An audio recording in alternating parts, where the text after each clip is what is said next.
Yeah. I mean, I've been writing about this now for 30 years.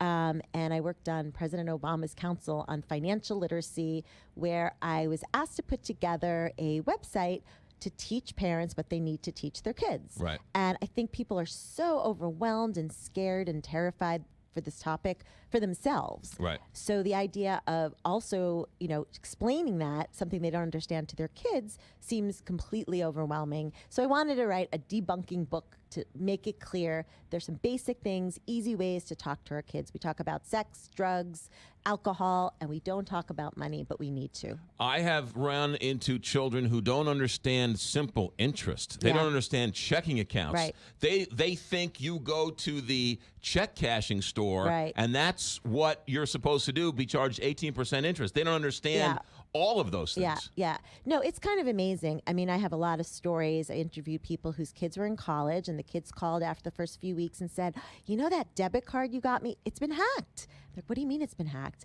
And the mom goes through all the expenses. Wait, didn't you tell me you bought a new coat and you went out to lunch? And the kid's like, oh yeah, the money comes out of the account when you use it.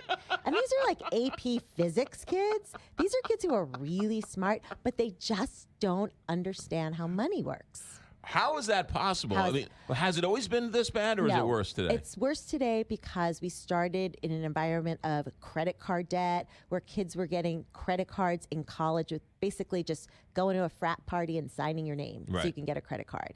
And then the recent rules under President Obama, they changed that. You have to be 21 now in order to get a credit card or have debt or have a job, or have a parent's cosign, which can also lead to problems because as parents are cosigning credit cards, their credit scores are going to get messed up when their kids mess up on their debt. So I think it's been an issue, but it's become much worse of a problem now that we add on student loan debt. Okay, I get running into trouble with having a credit card. Right. And I'd much rather, it's midnight, I'll buy the pizza, you give me the cash. Right. And I get that this $40 goes on my credit card. Right. I get that, and then I have a limit of $1,000, and I reach the limit, and I have to pay it back. Right. And then getting into trouble that way. Right. What I don't understand, because that was me in college, right? Yeah. They gave you a credit card. It was all of us in college. Right. I need a book, I'm going out on a date, I want a hat, I want a couple beers, and then you end up at your limit, and you have no way to pay it back.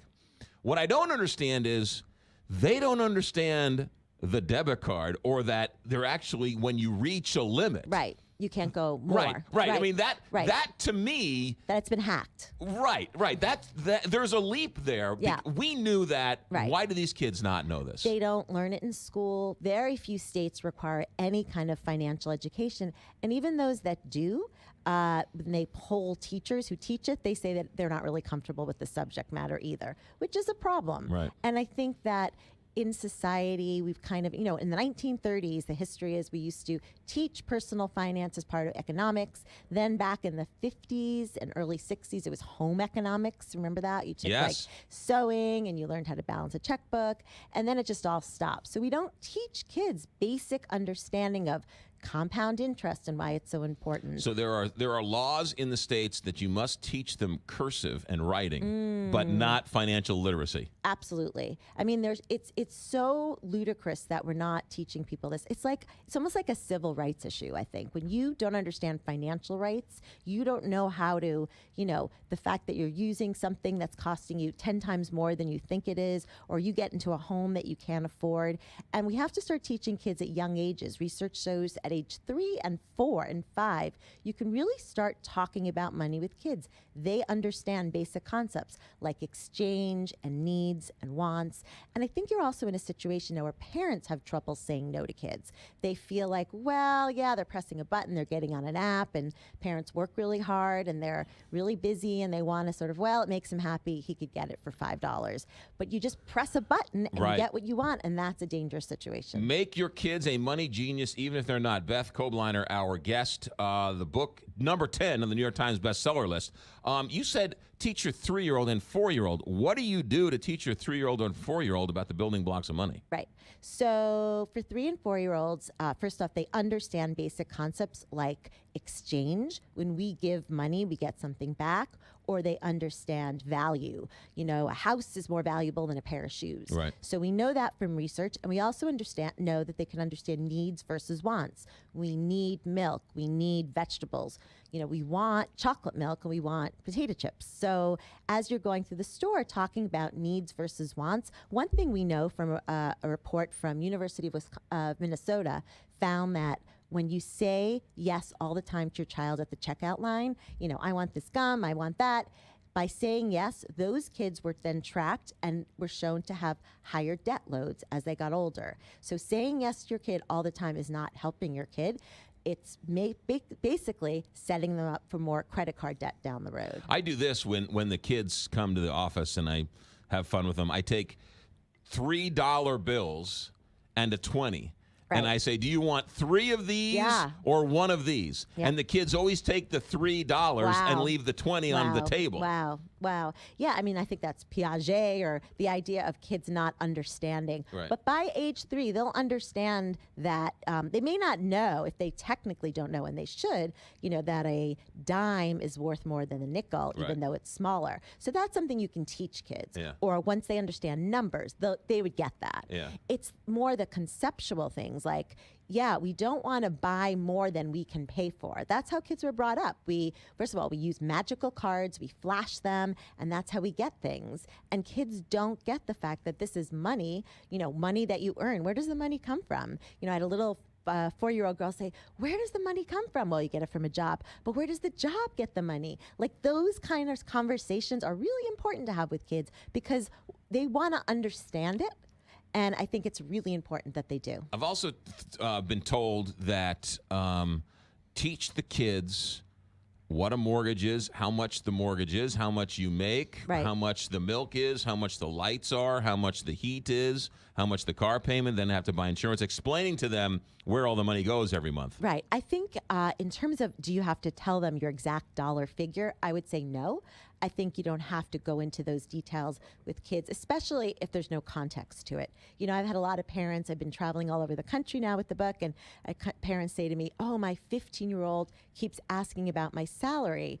And we start talking about it, and it's usually because they're worried now about, will my parents be able to pay for college for me? So when it comes to those kind of conversations, it's important to talk about college. And I have a whole chapter on paying for college, applying for financial aid, figuring out how much your family will be expected to pay, so you can talk to your kid and explain, well, this is how much we make, and this is how much we're going to, you know, pay, and we're going to figure out a place that we can afford and you can go to. Because I think that's always a big surprise, a terrible surprise, if you get into a school you want and your parents say, oh, we don't have enough money to pay for it. Make your kid a money genius, even if you're not. Beth Kobliner, our guest, author of the New York Times bestselling book. Is it true, Beth, that you can refinance your house, you can refinance your credit card debt, you can refinance your car, but you cannot refinance your student loan? Well, actually, that's changing a little bit. First of all, federal student loans that you get are really the best kind because the interest rate is quite low. And also, when you fill out your taxes, it's deductible. So you can, you know, if student loans are about 4% and you're filling out your tax, it really makes the loan almost about 2%. So it's important to know, you know, and stick with federal student loans as much as possible. And if you can't afford a school with federal student loans, then maybe you should find another school. You know, I was recently at a MommyCon event, and I was talking to a mom who had a 27-year-old who she was working at this event, and she said her 20-year-old works in a library and he has $90,000 in student debt. And as we were talking, she realized it was in her name. And so I'm like, this kid is going to move out, and this woman, this single mom, will be stuck with all this student loan debt. We have to get much smarter about this. You know, we shop around for the right phone, we look around for apps. We have to be smarter about college and really pay attention to how much debt we're getting into. And it is avoidable. It's not that there's no choice. Well, there are people who say the reason why college is so expensive is because kids have access to all this money. And if the kids didn't have the $60,000 to go to Harvard or Yale or whatever else, Harvard and Yale wouldn't charge them $60,000. Right. Partly that, but although those like big name schools now are basically saying if your family earns less than $100,000, they pay the whole way. Like, there are a lot of big financial aid very wealthy schools that are doing that. And it's important to understand that just because a school has a huge price tag doesn't mean that it will be expensive for your family. It depends upon what they call your financial need. And in my book, I talk about, there's something called the FAFSA forecaster. So you can plug in your numbers and you can see, gee, how much are we going to be expected to pay for college? But as a parent, that's when the common sense or the difficult part comes in and saying, you know what, we're definitely not going to go into our 401k Right. or our savings to pay for our kids' college. Let's look at these federal student loans for students. These are loan for students. A lot of parents think, oh, I don't want my kids to take student loans. But actually, research shows that if a kid takes money on for college and contributes to college costs through loans or through savings, they actually, on average, have higher GPAs. So a little skin in the game for your kid is a good thing. Mm-hmm. What do you think of those apps like Acorn and some of those apps where you sort of save as you swipe? Yeah. You know, I've checked them out a little bit. My big thing is that they can be fine, but usually any type of app like that, they're getting a fee in some way. Right. So if you want to invest, then open, you know, an index fund at Vanguard or Charles Schwab because they offer the lowest fees for index funds, these kind of super invest. And I don't work for any of these companies, so Right. I'm totally neutral. I think it's just like anything, you know, companies say, you buy our product, we donate money to this charity. Well, maybe you want to just shop around, get the shoes at a cheaper price, and then really donate to something you care about. So I think that they're not terrible, but I think if you really want to invest money, pay attention to it and make it happen. Beth Kobliner says the same thing my old neighbor says, Warren Buffett. He says the same thing. Yeah. Low fund or Yeah. low load index funds and no credit card debt. Yeah. Same thing as billionaire Rex Singfield here in town. Make your kid a money genius. Beth, one last question for you. Give us a money tip that we can all use. I would say open a Roth IRA with your income. If you have a job and you're working and there's some income cutoffs, but particularly for most young people, take some chunk of that money and put it into a Roth IRA. It's called retirement account. It sounds crazy, but if you just let that sit there, if you did that every year and you put $100 in for 10 years and let it sit there, you know, by age, say you did it from age 10 to 20 or 15 to 25, and let it sit there, that money would grow to about $50,000 by the time you're ready to retire if you didn't add anything more.